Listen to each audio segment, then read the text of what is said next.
Welcome to a new episode of the Creative Industry Insight podcast. I'm your host, Bobby. Today, we welcome costume designer Madeline Weeks, who joins us to talk about their work on Prime Video's Mr. and Mrs. Smith. Madeline will talk us through the creative decisions that she made and how she went about designing for a spy show. Please be warned, there are heavy spoilers in this episode. Now let's jump into the conversation with Madeline.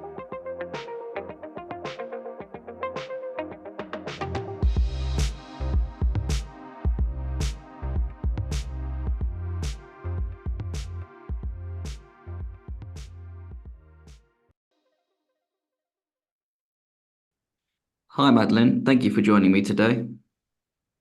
Hi, Rob. Thanks for having me. Happy to be here. Thank you very much. Yeah, we're here to talk about Mr. and Mrs. Smith. That's recently been released on Amazon Prime. And I'm slightly taken aback by how different and how good it was. And not as in like a bad way, but I guess when people start talking about shows and when movies are being remade into shows, people always have that sort of preconceived notion of, oh, it's not going to be as good, it's not going to be this, but this probably exceeds everything, and it was a good show to watch. Thank you. Yeah, and it was a really fun show to make.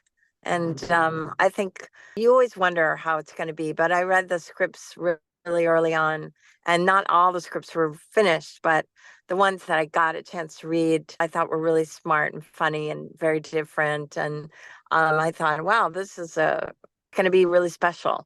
And I loved Atlanta, and I loved the people that made Atlanta, especially Donald Glover and Francesca Sloan and Hiro Murai. So I was really excited to have the opportunity to work with them. Well, I guess that's like when something like that comes up and you've been a fan of people's previous work, I think it becomes a no-brainer to say yes on what they're going to be working on. Yeah. I mean, the only thing is that it's a big commitment because it was it ended up being a year. So, I mean, you're signing on for the whole load of episodes that are going to be shot one right after another. And it was great to work on something so huge, but it's a big, big, big project for everybody involved.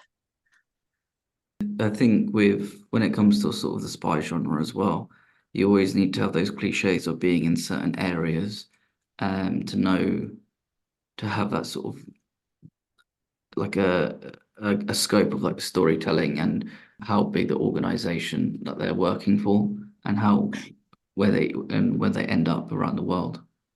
Yes, absolutely. Yeah, you want to have that like, oh my God, where are they? Yeah, you want to have that spectacular, you kind of surprise, element of surprise and suspense. Yeah. Yeah, and I guess it's like the cliche 'cause there's always like Bond. James Bond always has these sort of feelings where they would always be in certain places and they have a throwback themselves when they have films that are being produced now to what the films were like being produced then. So the sort of Mm, snowy elements or certain layers being used or car chases in various places. definitely. In fact, that was a big inspiration from my point of view from the costumes was movies like Downhill Racer with Robert Redford. We wanted to have that kind of almost like a 60s, 70s look to the show and, kind of lo-fi version of a spy movie or a spy television show. I think you see a lot of that sort of 60s feel. I think especially with like Glover's character where he has the sort of polo neck, Hmm. and it has that sort of very like suave 60s feel to it Mm, all. And I guess mm, with your characters, you kind of want to get a mixture of how they look. So it feels like John Smith does have that suave 60 feel, whilst Jane has that mm, more of a conscious decision that she has outfits that make her just blend in with the public. mm. when you were coming up with these ideas and themes, where did you begin, and what was it that you wanted to, how did you want to tell their story through the clothes that Mm. they're wearing? Well, I mean, it really comes from the beginning of the first episode where they are interviewing for this assignment, and they kind of had been working in espionage separately and doing okay, but this was a big opportunity, and so they both wanted this assignment, which was to be married and become Jane and John Smith. And so we kind of created this fantasy of, they are living in this incredible townhouse in Manhattan. Their wardrobes are sick, beautiful, kind of like hyper versions of what they would want. And that's all created by the agency.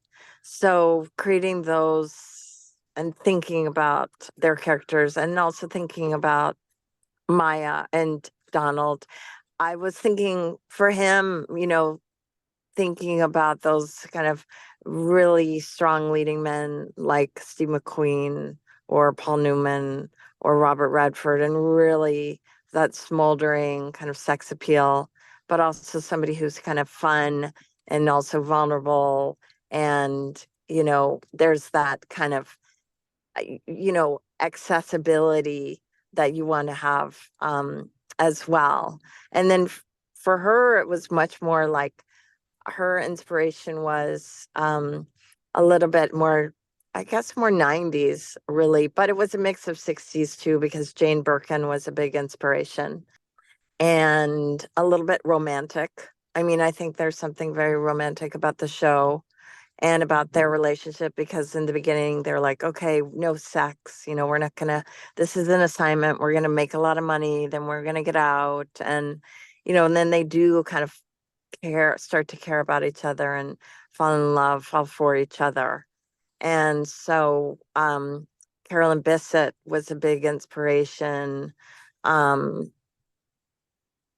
the sort of wanted her clothes to be kind of like, she didn't think too much about them. Obviously, they're not even her clothes. They're, Jane's clothes, but then they become comfortable in their new characters. There are new aliases that they kind of do live this life. They do live this house, and they do have beautiful things. And John loves watches, and he loves expensive clothes, and he loves to shop, and he meditates, and he cares about the way things feel. And Jane is a little bit more practical, but her clothes are beautifully cut, and we wanted to show them as kind of very stylish, but also they have their own personalities, their own, like, looking inside their private world and kind of wanting to show that.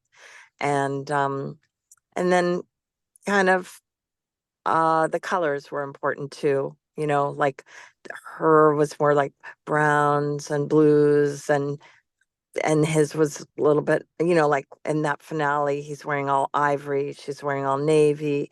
We wanted to kind of almost like that. They're very set against each other. There's no blending in that final episode, but then they do kind of end up coming together. So the colors were important too, I would say. And for him also, I wanted to always see his body, feel the physicalness of his body through his clothes. So everything was very tailored, fitted. We always did fittings for everything for both of them, but are really very, very particular about the way things fit for him. I think it's interesting, like the contrast between them and how Hmm. that you get the idea of like they once they start sort of earning money, how one kind of goes a bit more out with their flashy clothes and how they sort of show themselves off a bit more. Yeah. And I think that's what I love about Donald Glover's character, John, just because you see him transform from this guy who's wearing a really sort of dusted, old, used leather coat to then a few episodes later saying, "Oh, be careful with the jacket, it's Gucci." Yeah. Um, it's like little things like that where you think, "Oh, this is someone who's now can afford getting these, being a little bit extra and getting these items of clothing." Yes, definitely. And they are making money each time with their mission. So they can, she likes art, he likes to buy himself, clothes and watches and, ski gear and all that stuff. So absolutely they are definitely John is having fun, spending that money on himself and he feels like why not? I earned it. Yeah, exactly. And it's funny as well to see I think when you see him jump into certain clothes as well later on in the series, and you can see with the way that he, like the loafers that he wears, the trousers Hmm. as well. I think as Yeah. well that he kind of just sort of starts blending into that life as well when you see somewhere like when they're in Italy, Hmm. with the loafers and the trousers Yeah. that he's wearing, and it's just, I don't know, I think it Yeah. just, yeah, perfect. It just looks really, excuse my language, fucking cool. Yeah. Well, thank you. I mean, we really thought about, like how would those loafers feel when you put those on and what are the most comfortable loafers and what feels like, oh, they could be like any loafers, but they're not. They're really, they're really, they're actually Manolo Blahnik loafers. And we went about that very intentionally where we thought of myself, like who makes the most comfortable. And we had a lot, like he would try on a bunch and I would always ask him, how's that feel? How does it feel? Because the way clothes make you feel, I think, and my background coming from being fashion director of GQ, I always, when I'm working with actors, athletes, music artists, I know that, something can make you feel amazing, so I'd always want him to feel fantastic, even if it was a jeans or tank top or t-shirt or those slides that he wears. Those are John Lobb slides. So I like that idea, like they could be nothing or they could be look like nothing, but they are the best you could ever have. But they're very subtle. Unless you have a very keen eye on certain brands, to someone like myself, they could just look like comfy pair of shoes or something that Right. they're probably higher I like end. that. But as well, like with an actor, like it depends on what their process is in terms of getting into the role because they might ask for certain things. Like sometimes they might put a stone in their shoe or something just to sort of Mm, get into the role if they need to be grumpy. Or I had right. another costume designer say that an actor said shoes that they wore the whole time that they're working were the most uncomfortable shoes they ever had. Right. But And I it mean, that is a cool way to work. I mean, I did the costume design for Armageddon Time, which was a James Gray feature came out a couple of years ago, and the father character, the husband, was played by Jeremy Strong, and his character, it's like his clothes might have been like had a mothball scent because they might have had mothballs in the closet, or he might have owned his clothes for a long time, and they had that. So we put some mothballs in the. I mean, a little bit of mothballs goes a long way, but we actually put them in his clothing garment bags just to have that smell. Or we did stuff like that would make it feel like musty. Even and he would always wear versions of the same thing every single day. Yeah, I like that too. Yeah, working like that is interesting.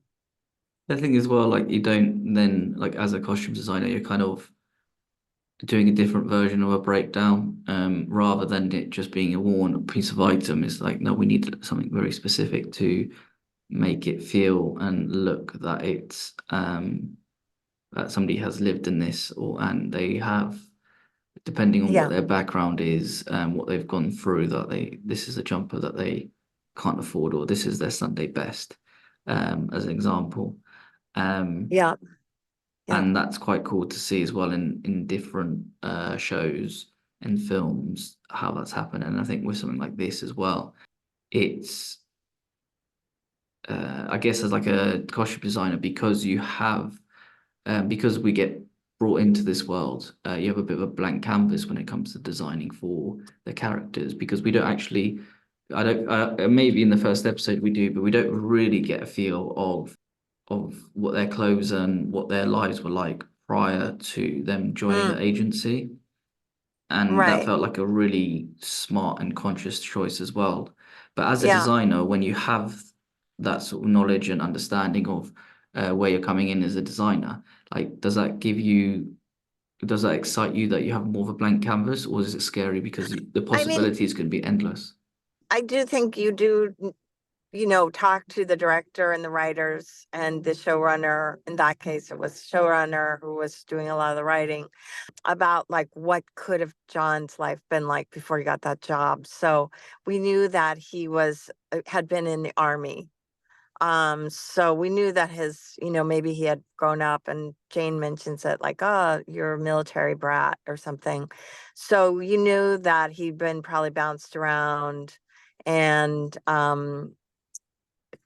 certain things. So like that military feeling, or that hint of the past, we wanted to kind of bring that through a little bit into his when you first meet him.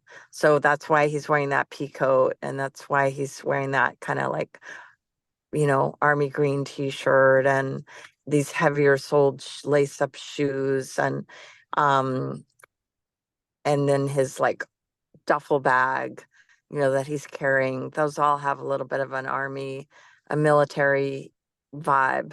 And then he kind of moves out of that pretty quickly to his leather jacket and you know but not totally. I mean, he's still wearing his jeans. Maybe they're new jeans or version of his old jeans, but he's still wearing his jeans, and he's still wearing his heavy soled shoes in the beginning when those chase scenes. So then you see him, when you see him in Italy, then he's like, ah, yeah, this is the life. They're liking their life, and part of they're taking a little vacation. They're um in love with each other. So yeah, the clothes tell that evolution. I mean, help too with their character. I think that's why I like, you're kind of helping to tell and having the ability to work with the actors to help them feel those scenes, and then be those characters. So the clothes need to kind of be an extension of what they're doing at that moment. So yeah, it's a challenge, but it's when it works, I think people know, it's like it works because people believe it. And that's the whole thing. When it works and people notice that I think if they don't notice it then you've done your job, because it's like that invisible work that you Mm, subconsciously bring the viewer into the show, and they can see the change going on and they feel it. And it doesn't, I think if it's right. like slightly off, then the viewer will notice and get taken out of the show. Um, Yes. which is just like, which is quite crazy to think, because you'd think that you'd want to make it obvious for an audience member, but it's the reverse. There's this subtlety that is the thing that catches Hmm. you, that won't take people out of it. Yeah. And I think that with somebody like Donald, well, both of them, but their confidence is becoming like they know what they're doing. I mean, of course, they're going to make mistakes and, have fights, or, things are not going to go their way always. But I think that when they're on their mission, that, we wanted to show that there's this confidence that they are really good at what they do. And that one of my inspirations was Robert Redford in 3 Days of the Condor.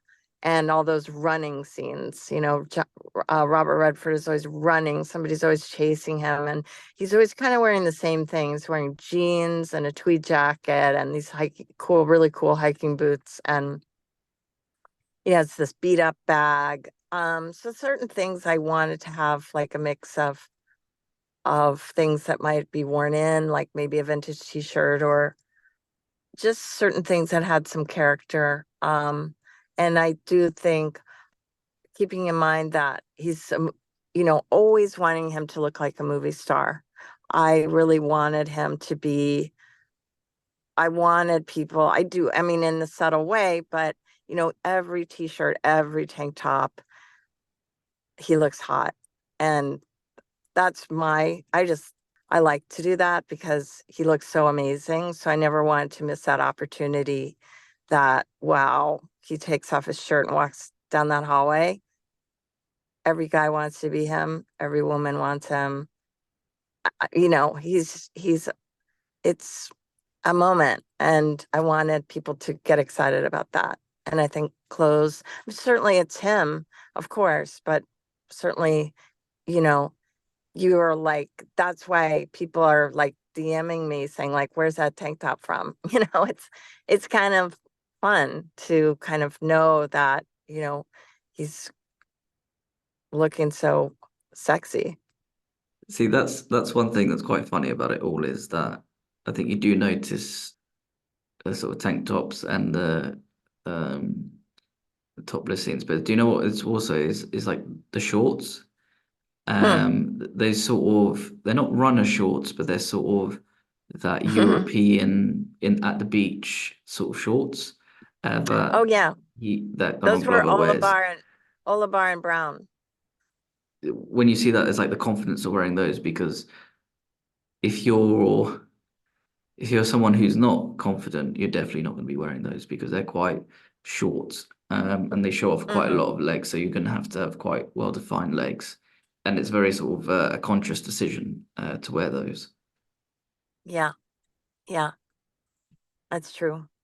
And that came from Donald likes shorts that are short. So, you know, I think that Oliver and Brown make fantastic swim trunks for guys. And they just get it right. So, you know, it was a matter of what color, and I really liked white. So, and that kind of sweater he was wearing, I think, was like just a, beautiful cotton knit sweater. So it's like dead simple, but it's great. It's very sort of noticeable as well if they're wearing when he's wearing that, and it kind of and the odd thing is I think as an audience member, it suits him, so you go with it, and Yeah. you don't really question. It's like, why would you wear those sort of shorts? But then, like, sort of following on, because we spoke about this a little bit, is that about the locations used in the show Hmm. and how you do feel that sort of scope for it worldwide. But how do locations play a part in your designing? I understand in episode 3 when they're at the ski resort, they're going to be in specialist Hmm. gear and outfits because you're not going to be out there in your shorts and tank top. But there's also a really sort of conscious line that John says is that Jane asked him about his clothes. He's like, "Yeah, I'm wearing this because I look fly." Right. And I feel like that's like slightly sort of like a conscious thing about his costumes that he's always going to pick something that looks good, whilst Jane again is picking something that's more comfort and blending in. Right. That's right. She was more thinking about like, oh, I want to be cozy, or I want to be warm, or yeah, I want to wear this robe over my bathing suit. Whereas he was not so thinking that, he was wanting to be those things. So that did kind of define their characters a little bit. I think Italy was kind of going back to those movies made in Italy. I mean, when we were going to Lake Como, which was a location Donald wanted to, he wanted that episode set there. And then keeping in mind that was like very high action and a lot of chase scenes. So, but we were thinking of like Alain Delon, Talented Mr. Ripley, Moments, Purple Noon, that Alain Delon movie set in the Amalfi Coast, La Piscine with Romy Schneider and Alain Delon, like those iconic movies where it is so achingly beautiful and they are wanting that, kind of like dream moment to have with each other. But then boom, like, uh-oh, they've got this mission and they've got to go find that guy. And who is he? And he seems like a bad guy and he's got a gun. And so they're constantly, of course, they have to do their mission. They have to do it well. And so it was like she's wearing a beautiful ivory silk shirt, but she's also running for her life. So kind of the Italian Riviera of those movies and those times. You see people on vacation, Gianni Agnelli, Jackie Onassis. I mean, everybody knows those pictures, but we wanted to have a little hint of movie stars and, that beautiful time. And people still, that's a very romantic, vision of the Amalfi Coast. But for us, we were in Lake Como, but we wanted to have that kind of Italian kind of fantasy a little bit. I guess once you have a location, it can kind of slightly change on like your design and how you're gonna the ideas that they're gonna go through because you're not gonna have when you're on a Amalfi Coast, you're not gonna wear something that's what's it called? You're not gonna wear like a long jacket there. You're gonna try be as cool as suave and Right. Well, romanticize the area. for instance, we had some beautiful suits for Donald, but he never wore them because it was like he was just too casual. He just liked being casual.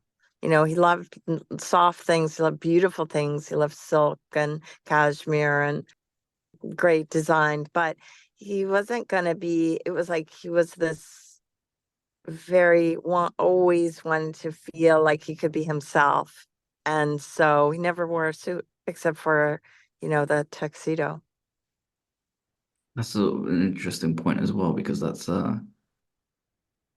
I guess like traditionally somebody like James Bond always has a suit on. You always see that Yeah. him wearing Hmm. one in the film, even if it's a tuxedo, or it's a different kind of suit that he'll have.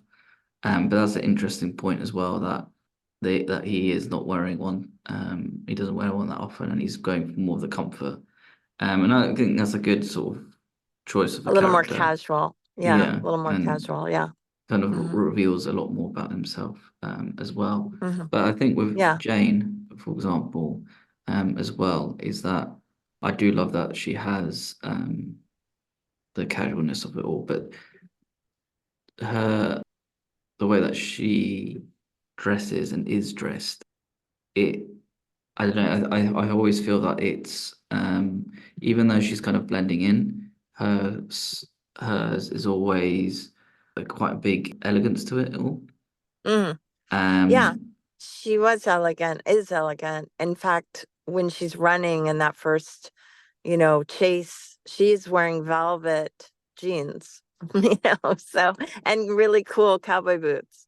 So, those cowboy boots are Hermes and the jeans are Saint Laurent. So it's like they could be any cowboy boots, but those were really, really special and she loved them. And so we used those in the entire episode. And I think we even went back to them another time, but yeah, she loves things that once she loves it, then she might wear it again or similar things. She's not that experimental in her clothing. She just kind of, she loves that jacket, she's gonna wear it a lot. Or that, she's more of a she loves well-made things, of course, very luxurious because that's her, you know, character, Jane. But she doesn't need to go out and buy the latest styles. She's no, not trendy. no, and it has that feel of what's the word? I don't know. It has that feel of like going for I wouldn't say vintage because it doesn't have that sort of old feel to it, but it has that slightly reused feel of it all. Um, Hmm. but keeping with the sort of casualness and elegance of it all. Because it's the same with like, for example, the episode where you're introduced to the other Mr. and Mrs. Smith, Right. and when they go to the market, John is dressed quite smartly, but then Jane is still has that casual look, um, casual but Just thrown on. Like she grabbed yeah, that shirt and she threw it on. That's and it much makes it more work. her. Yeah. She Yeah, just throws that on and grabs her bag and her, runs out the door. Whereas he's like, ooh, what shirt should I wear? He's gonna think about it, maybe change his shoes a couple times. Ooh, I love these. Yeah, I'll wear that watch. Yeah, he's considered what he's gonna wear that day. He's a little bit more, yeah, thinking about that. yes, and I can imagine as well that he would be the type of person that would have his clothes laid out for the next day, but always Hmm. have one or two variations. So he'd put the shoes on. Oh no, the shoes aren't correct, and then put these shoes on. That's what I could always picture him as a character doing. Yes, But there's that's right. but there's also I'm curious. There's something that I kind of touched upon it now, but with having the other John and Jane Smith, is that there's a lot of guest stars in the show, which it kind Hmm. of, I guess it feels like you're playing a bit of a bingo card of who's who might turn up next, and the sort of Mm. characters that might play on who's going to turn up a mission, who's going to be a bad guy, who's going to be a good guy, Yeah. and some of the characters have one costume for the episode, others will have a few. Where do you begin in the design process and for these characters? And do the costume ideas Hmm. change once someone has been cast? Yeah, yeah. I would say the guests were so fun. I mean, it was really exciting to have every episode have a guest star and be able to really focus on them and who that character is in the show. And especially, I would say that somebody like Paul Dano, that was really, really subtle because it was like you kind of didn't know if he was a good guy or bad guy. He was very mysterious. He lived next door. He was curious. He wanted to know what was going on. He was definitely flirting with Jane. She thinks he's hot. So there has to be some kind of attractiveness there, but you don't want to know too much about him. But he's obviously very successful because in whatever line of work he does, he works at home. He seems to be around all the time. So we were trying to figure out, what he would wear. And in the beginning, we thought, oh, well, maybe he's working out all the time. So he's always in gym clothes. But then when it was Paul Dano, he doesn't really work out. That's not part of his life. So it didn't make sense to make his character part of, working out all the time. So then we wanted to think like, well, is he single or is he married or does he have kids or, what, trying to kind of create this mysterious neighbor and but also have him be very comfortable and like he always wears versions of the same thing every day, but it's nice clothes. How do you kind of get that across? So, we went through a couple of versions of what that is. And in the end, you know, I like the way he looks. Like it could be any guy, but it's not any guy. It's khakis and a beautiful shirt, but he's wearing Adidas, you know. Um, and then the other person was, I mean, they're all was fabulous, but like John Turturro, he said, we were like, he doesn't care about wearing a bow tie to black tie thing. He just wants to get in there and get that painting. And he's doesn't not a mingler dot guy. He's, weird. Um, he's a billionaire. So maybe he wouldn't have worn socks, maybe he wears his tuxedo shirt open a few buttons. There's a kind of throwaway glamour appeal to him. He doesn't care what people think. So we went with a Tom Ford velvet dinner jacket. And then those kind of beautiful tuxedo loafers. And, so he has beautiful things, but this kind of nonchalant attitude about them.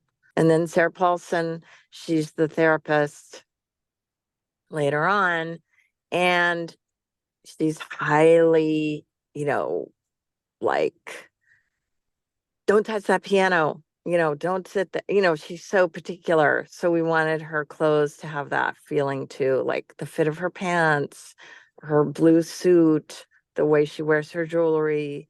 Everything was like super hyper, you know, just right, because she's like, very hyper aware and sensitive and particular and all those things that her character is. So we wanted her clothes to reflect that. And each one of those people really also, once you know who that's playing those parts, their opinion, what they bring to it, it's a collaboration for sure.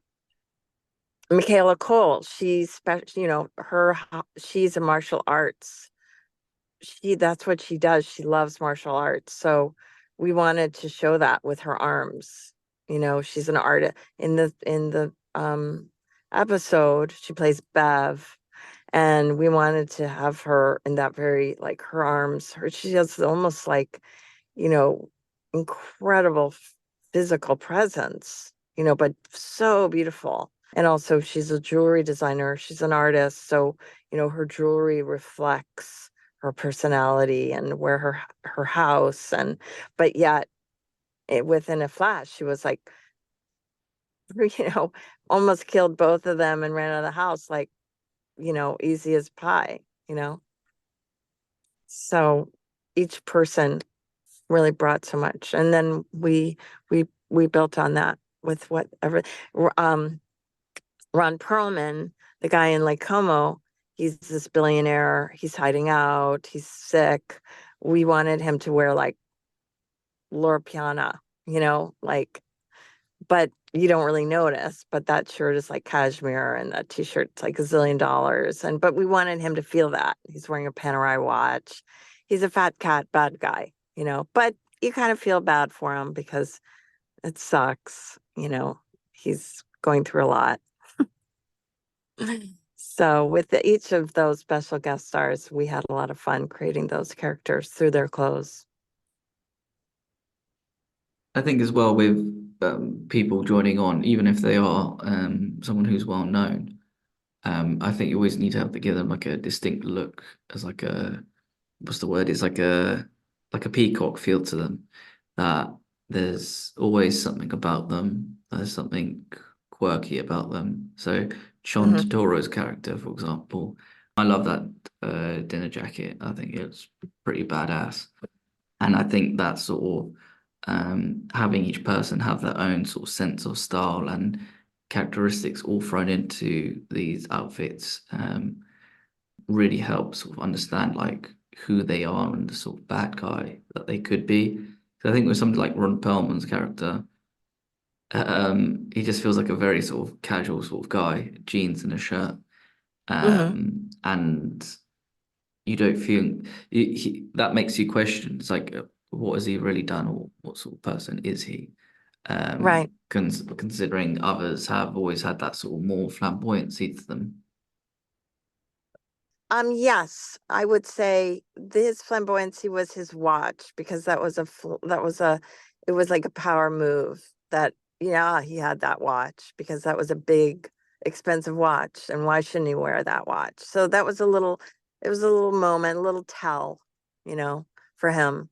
But everything else he was wearing, I think we did like Todd's driving moccasins. So, luxurious, but not, you might not notice, but it's kind of like, if kind of thing.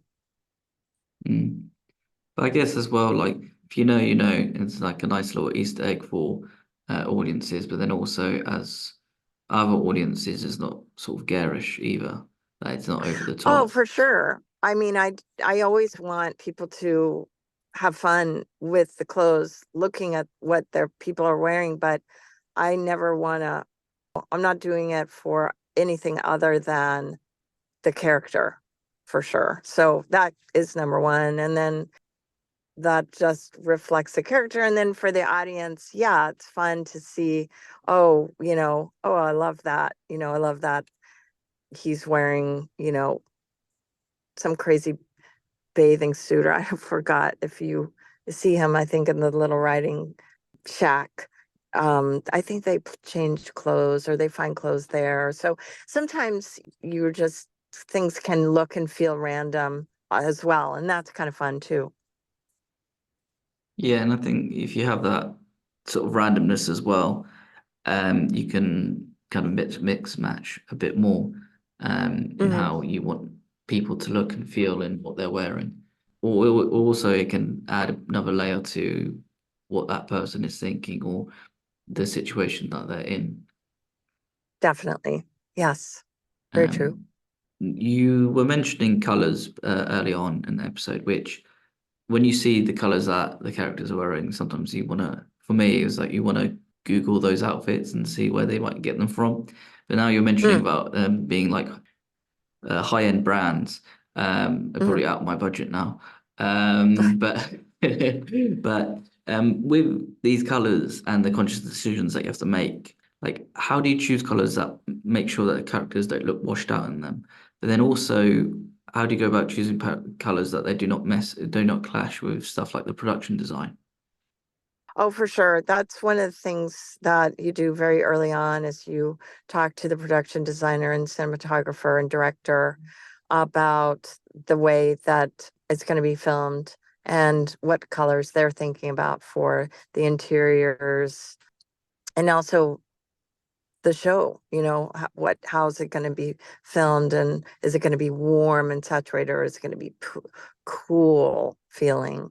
And then I wanted, like, say, when you first see John walk into the house, you see him in this navy pea coat and jeans. So I felt like that's all very accessible clothes that he might have, had for a long time.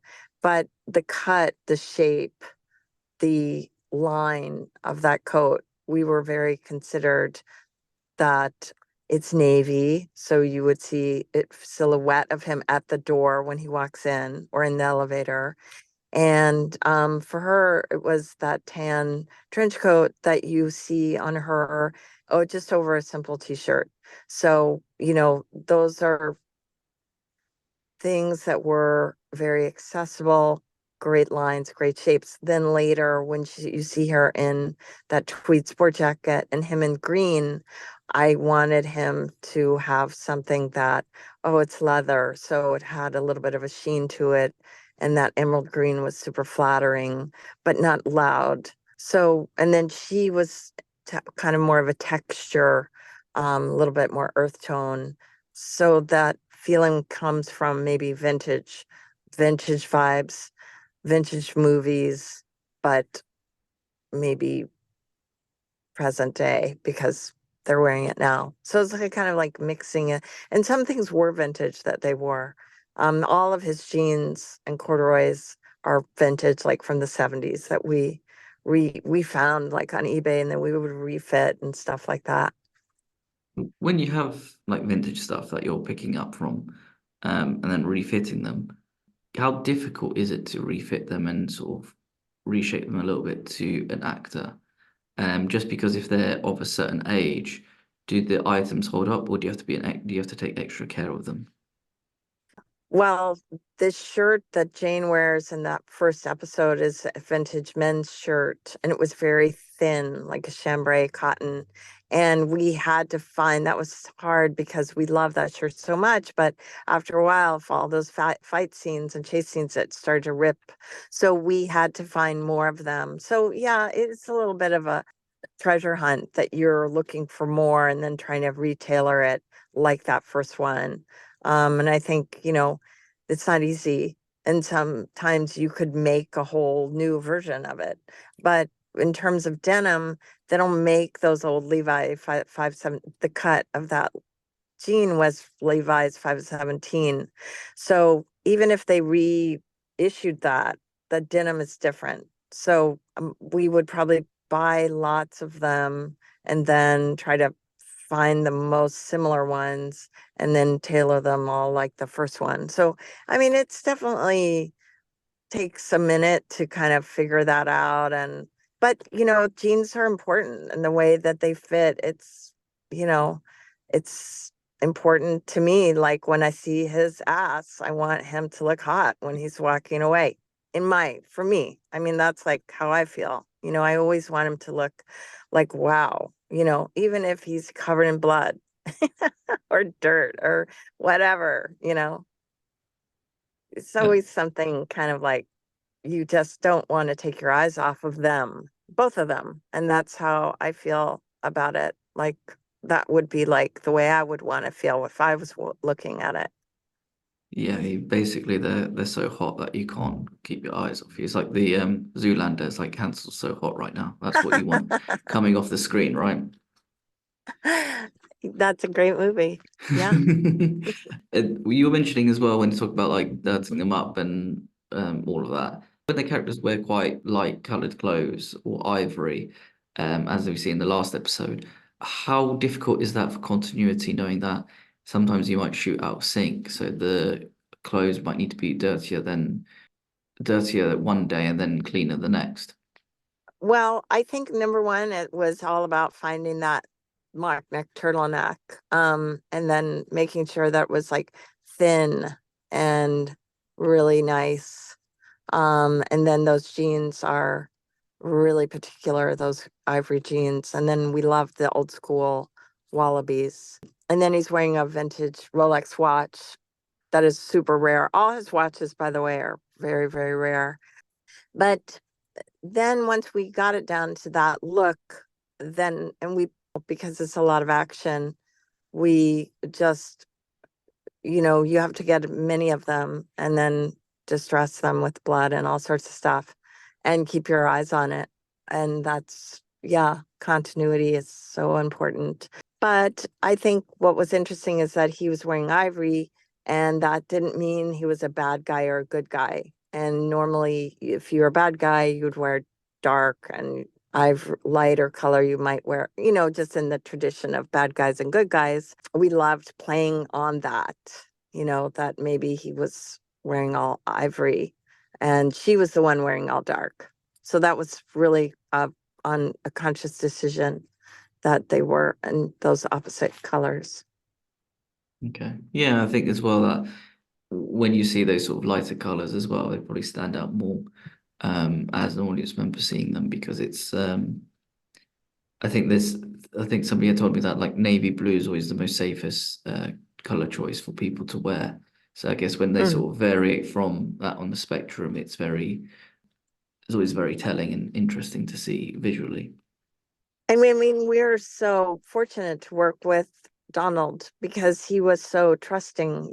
He was so up for it, and he loves clothes, and he always went for it. So that it was amazing person, and he was really the creator of the show, star of the show. In that episode, he directed that episode, so that was really amazing. That we could do what we did, because he was, his call. I think as well, if you're as a costume designer, it must be quite because there are a number of directors that you're working with and creative forces on the show. What is it like collaborating with everybody, and how is it different with how different is it when you're working with different directors?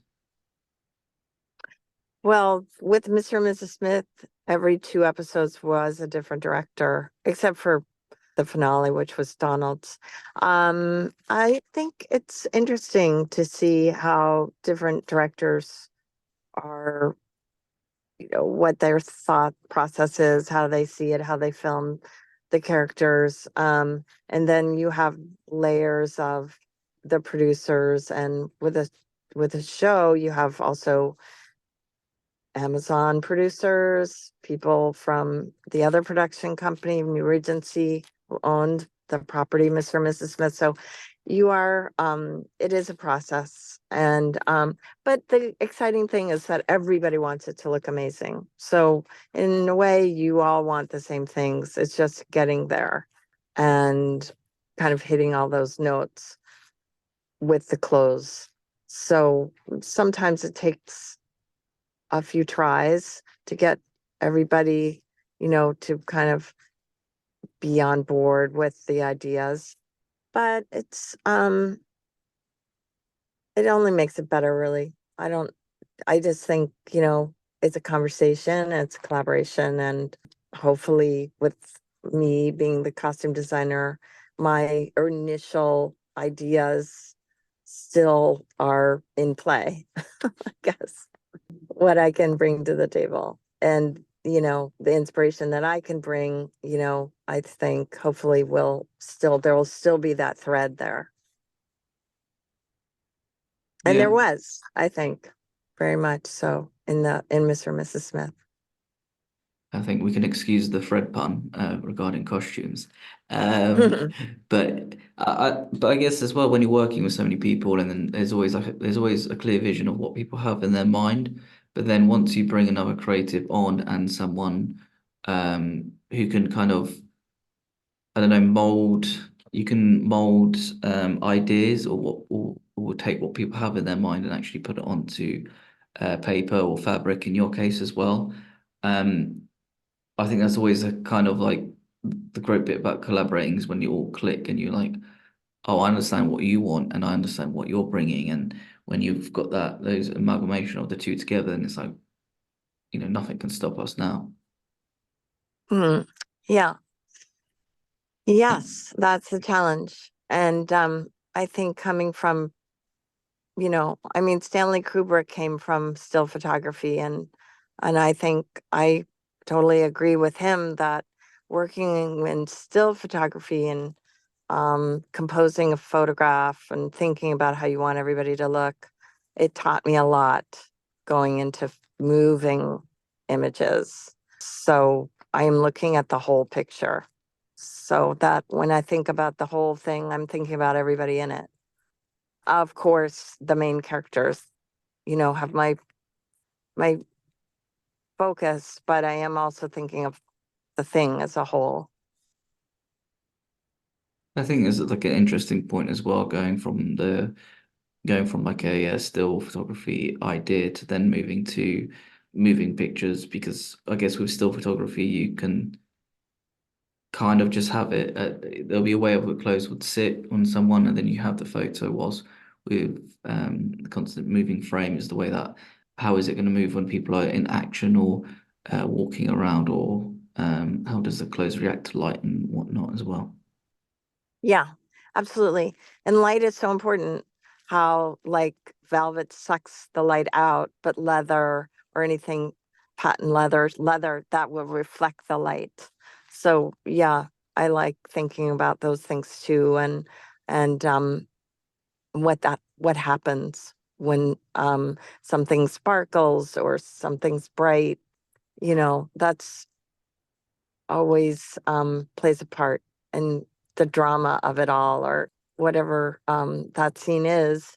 If the room is dark, then if you want somebody to stand out, you're going to have to think about how they would. It's almost like theater in a way that you have a certain amount of time to get that character noticed, or your eyes go to that person. What do you want to say about that person in that few seconds or minutes, or the time you have?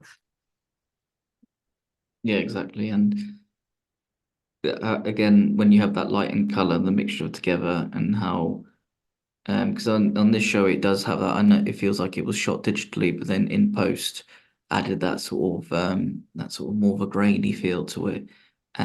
So I can imagine that sometimes if somebody's pointed that out in the pre-production process, then I'll probably change the way that you might design as well. Could. Yeah, it depends. I know on Armageddon time with the kids, I wanted them to be have a certain look that was all more like a murkiness, like tea spilled on things, that it all looked a little faded. Everybody looked a little faded. And that's because it was set in 1980, but everybody was still kind of looking like they were still in the 70s, late 70s. So those colors were played a big part in that movie. But in Mr. and Mrs. Smith, when they go to Italy, it's like they're happy. So I wanted the clothes to reflect that. It's Riviera, it's Lake Como, it's navy and blue shades of blue, white, orange.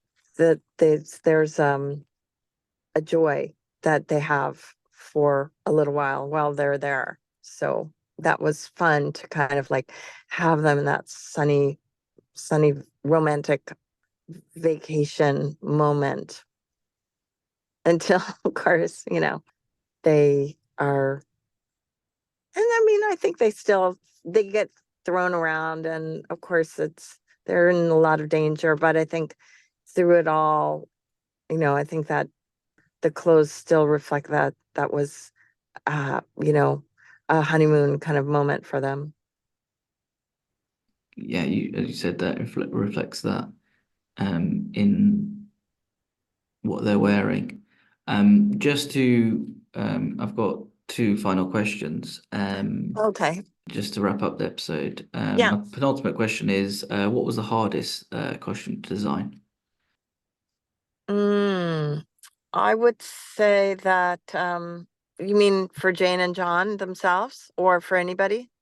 Um, let's go with anybody. Let's make it a little bit harder. Okay. Let's see. I would say the easiest was John Turturro because we were very sort of particular about his character, and Eric Shane, and that was easy and boom, and a lot of fun. And maybe the hardest was the simplest, which was weirdly the hot neighbor because he was so subtle. It was almost like, who is he? Well, we don't really know who he is. Is he a bad guy or good guy? We don't know. So that was somebody that I particularly wanted to spend time on, but it looks like he's just wearing some shirt and pants, khakis, and um, but I think it worked because you kind of like him, but maybe you don't like him, and maybe he's attractive, or maybe he's a jerk, or maybe he's a spy too, or maybe he's a realtor. So that took time to figure that out. But, and also Paul Dano, is somebody who is not, was kind of an interesting choice, which made it even better. I think Paul Dano is fascinating as an actor, and I think he's so talented. So that ended up being a little bit harder, even though it was so simple. So I would say that would probably be my answer. I agree with you about Paul Dano and him as a choice because very, very versatile actor, and he can either play, he has that sort of like the spectrum of being someone who can kill you in your sleep or can be like the warmest person on camera. Yeah, and Uh, he's always smiling. Like even when he asks her, like, "Hey, do you have a cat?" It's like, what? You don't know where that's going. There's a menacing air about him, but also a weird, like he's amused by the whole thing. But he yeah. could kill that cat, you know? Hmm. Yes, and there's always like that kind of weird undertone, but then also, oh, maybe he's all right. You just don't know with him. And then just to hit with my final question, what was your favorite costume to design? Oh gosh. Hmm. I would say my favorite was that finale episode. Seemed like it was so exciting, and also it just worked on so many levels. Like Jane felt iconic and beautiful and feminine and elegant, and John felt handsome and cool and confident, and being able to kind of those chase scenes. And I just love that episode. I felt like a cool way to wrap it up, and the fight scenes, and also a little bit sad. There was a little melancholy about it. But I don't know. I think that episode, those last two characters of, Jane and John, you really feel like you don't want them to die. You don't know what's going to happen. It felt more intimate, and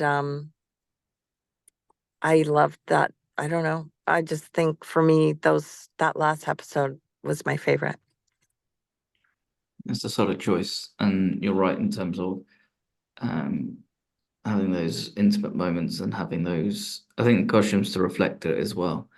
And you can see them sort of getting grubby and grubby as they try to take each other out, and Yeah, sort of like realizing what they have in front of them. right. And that's also like, don't they trust each other anymore? Maybe they don't. But who else can they trust? And they don't want to lose each other, because who else do they have? So it's like all those emotions going on, but yet they're still these assassins, really, who, she's told to kill him. So what, seems like he was trying to kill her, so she better. It was like interesting, I thought. Sometimes you And the just need to clothes talk. kind of, you're like, oh, you want them to be okay. Like when he puts his collar up in the Whitney Museum, it's like, okay, game on. And that, I felt like just that simple motion of him putting his collar up on his jacket and walking toward her, and he sees her in front of that painting. I feel like he was getting ready, like his armor. He was putting that collar up because he was like, oof, this is going to be tough. I like that. Yes, and sometimes you just need to talk these things out rather than shoot at one another. But I do like the collar bit up with the collar when he goes in, because he said it's going to be tough. It's that, but then also it's a bit of that throwback to Robert Redford in 3 Days of the Condor. So Definitely. hiding away that sort of feeling as well. Yes, for sure. Uh, Definitely a lot of Redford moments. Madeline, thank you so much for your time today. Mr. and Mrs. Smith is streaming now on Amazon Prime. Go watch Madeline and her team's work and go out and enjoy it. Treat yourself. Thank you again. Thank you. It's been a pleasure. Thank you Take very much. care. You take care and bye Yep. bye. Bye.